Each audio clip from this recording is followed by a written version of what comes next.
शातिर चोरों को गिरफ्तार कर बरामद किए 2 करोड़। जी हां, अब बता दें क्रॉसिंग रिपब्लिक स्थित एक दुकान में हुई करोड़ों की चोरी का पुलिस ने खुलासा कर दिया है। पुलिस ने 3 चोरों को गिरफ्तार कर उनसे 1 करोड़ 97 लाख की रकम भी बरामद की है। अब बता दें कि वारदात से पहले ही पुलिस 12,90,000 रुपए बरामद किए थे। बताया जा रहा है कि इस पूरी वारदात का सूत्रधार लूट का शिकार हुए व्यापारी के यहाँ काम करता था।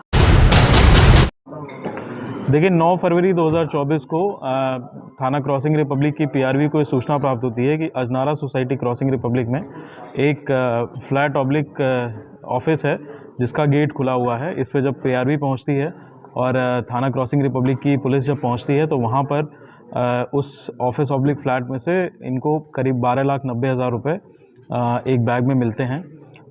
उस कैश का कोई क्लेम करने वाला नहीं था उस समय, तो इसलिए तत्काल उसको जीडी में एंट्री करते हुए उसको मालखाने में दर्ज कर लिया गया था, दाखिल कर लिया गया था।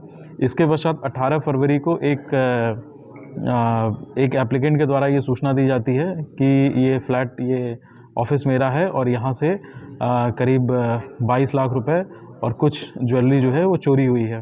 तो इस विवेचना के क्रम में, इस एफआईआर रजिस्ट्रेशन के पश्चात विवेचना के क्रम में टीमें गठित की गई।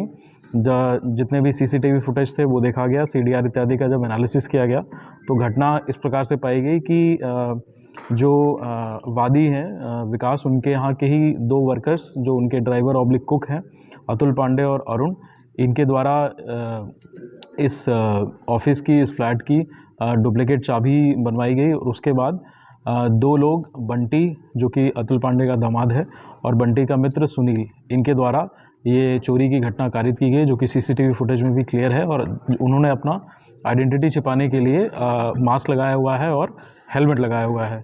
उस सारी सीसीटीवी फुटेज में ये चीज़ें क्लियर है। उसके पश्चात चोरी करने के पश्चात इन्होंने पैसे, एक नितिन नाम का इनका एक मित्र है मुरादनगर में, उसके घर पे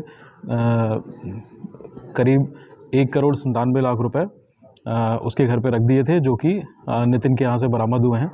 तो इन अभियुक्तों की, अतुल पांडे की, अरुण और नितिन, इनकी गिरफ्तारी भी की जा चुकी है और 1 करोड़ 97 लाख रुपए ये और 12,90,000 रुपये जो 9 फरवरी को प्राप्त हुए थे, इसकी इतनी की रिकवरी भी की जा चुकी है, जिसको जो है अब प्रॉपर लीगल माध्यम से कोर्ट में दाखिल किया जाएगा। इस घटना के जो 2 मुख्य अभियुक्त हैं, बंटी और सुनील, वो फ़िलहाल फ़रार हैं और जैसा कि अभियुक्तों इत्यादि ने पूछताछ में बताया है कि कुल जो है उनको संभावित जो पैसे उस समय ऑफिस में रखे थे उसकी संभावना है कि करीब 2 करोड़ 80 लाख के आसपास रखे थे। तो जो अन्य पैसे या उसके साथ और भी कुछ चीज़ें अगर चोरी हुई हों तो वो इन्हीं दोनों अभियुक्तों के पास हैं और जैसे इनकी गिरफ्तारी होगी हमें उम्मीद है कि हम उसकी भी बरामदगी कर लेंगे। सर, विकास जैन से क्या आपने पूछताछ की कि इतना अमाउंट जो था वो ऑफिस में कहाँ से आया, क्यों उसने रखा हुआ था और चोरी का अमाउंट उसने एफआईआर के अंदर कम क्यों दर्ज कराया? देखिए, उनसे जब बातचीत हुई तो उन्होंने ये बताया कि उनके कारोबार का पैसा है, परंतु इस चीज़ को अभी जस्टिफाई नहीं कर पाए हैं कि इतना जो उन्होंने एप्लीकेशन दिया था उसमें इतना कम अमाउंट करके क्यों दिखाया था।